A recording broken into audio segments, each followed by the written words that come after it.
In these trials, African Americans were also enrolled, and one of the questions that was asked is, will their efficacy in terms of SVR be comparable to Caucasians, Hispanics, and the Asian population? And secondarily, if those patients who fail to achieve a sustained virologic response, will the resistance profiles be the same?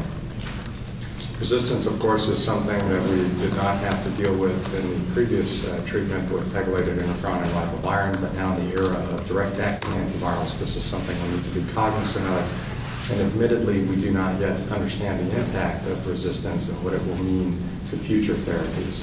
So clearly, we are somewhat concerned about causing resistance in patients. So the efficacy in the African American population, while it's overall lower than that of Hispanics and Caucasians, compared to the control in that population, the efficacy is comparable.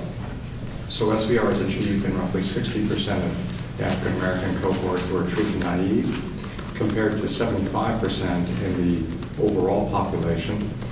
But the control arm of pegylated interferon and ribavirin in that cohort was 25%. So clearly, it's more than a doubling of the SVR rates that we previously had. So very, very successful. Of the patients who fail to achieve sustained virologic response, a certain percentage of them will develop resistant variants.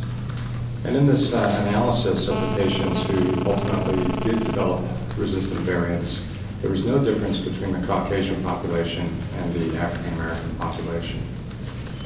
So from this, I think we can rest assured that there's no substantial difference and that we should be offering therapy to all patients regardless of their ethnicity, with no particular concern that there's going to be more or less resistance in one group over another. And I think over the next few years, as treatments evolve for hepatitis C, we'll certainly have to address these resistant variants, but I'm confident with the drugs that are currently in the pipeline that we will be able to do this over the next 5 years.